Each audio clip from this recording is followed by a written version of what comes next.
როგორ შეეხება საქართველოს ევროკავშირის ვიზების ლიბერალიზაციის შეჩერების გამარტივება. საქართველოში ევროკავშირის ელჩი პაվել ჰერჩინსკი ამბობს, რომ ამ საკითხის გარშემო სპეკულირება არ სურს. მისი თქმით, დეკემბერში ევროკომისია ვიზის შეჩერების მექანიზმის ანგარიშს გამოაქვეყნებს მათ შორის საქართველოსთვისაც. გადაწყვეტილებას კი ჰერჩინსკის განმარტებით ევროკავშირის წევრი სახელმწიფოები მიიღებენ. ვიზა ლიბერალიზაციასთან დაკავშირებით დღეს რადიო თავისუფლების ბრიუსელის ბიუროს ჟურნალისტმა რიკარდ იოზვიაკმა იქზე დაწერა, რომ ევროკავშირის ელჩებმა ვიზა ლიბერალიზაციის შეჩერების გამარტივებას მწვანე შუქი აუნთეს. მისივე თქმით, 17 ნოემბერს მინისტრები შეთანხმებას დაადასტურებენ. 26 ნოემბერს პარლამენტში ხელმოწერის ცერემონია გაიმართება. დეკემბერში კი შეთანხმება ძალაში შევა.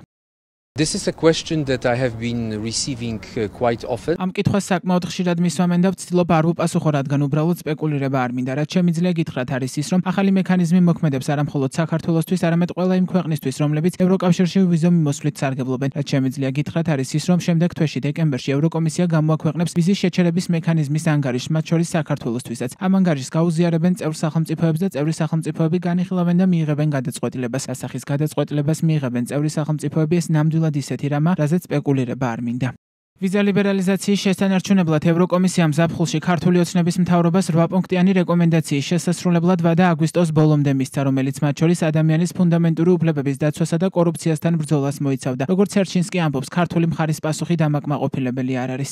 As far as I understand, როგორც ყველამ ვიცით, ევროკომისიამ საქართველოს ხელისუფლებას თხოვა განმარტებები ვიზებთან დაკავშირებული ბოლო ანგარიშიდან რეკომენდაციების შესრულების მდგომარეობის შესახებ. ევროკომისიამ მიიღო პასუხი, როგორც მესმის, ეს პასუხი არ არის დამაკმაყოფილებელი. საქართველოს ხელისუფლებისგან მიღებული ამ პასუხის საფუძველზე დეკემბერში გამოქვეყნდება ვიზების შეჩერების მექანიზმის ახალი ანგარიში. მას წევრ სახელმწიფოებს გაუზიარებენ და გადაწყვეტილებას წევრი სახელმწიფოები მიიღებენ.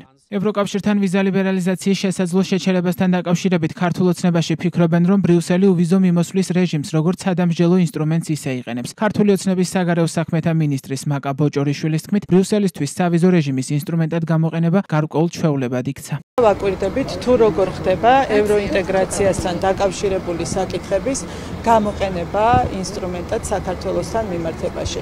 ასე იყო კანდიდატის სტატუსის შემთხვევაში, ასე არის ვიზა ლიბერალიზაციის შემთხვევაში. სავიზო რეჟიმის როგორც ინსტრუმენტად გამოყენება ეს იქცა ბრიუსელისთვის გარკვეულ ჩვეულებად. დღეს ამას ვხედავთ, რომ ვერ მოძებნეს ვერანაირი გზა, რომ ეს გამოეყენებინათ და ახლა უკვე ახორციელებენ გარკვეულ ცვლილებებს წესებში იმისათვის, რომ როგორმე საქართველოსთან მიმართებაში უვიზო მიმოსვლის რეჟიმი გამოიყენონ როგორც სადამსჯელო. ევროკავშირმა 2025 წლის 27 იანვარს საქართველოში დემოკრატიული უკუსვლისა და რეპრესიების გამო დიპლომატიური და სამსახურებრივი პასპორტების მფლობელებს ვიზა ლიბერალიზაცია უკვე შეუჩერა.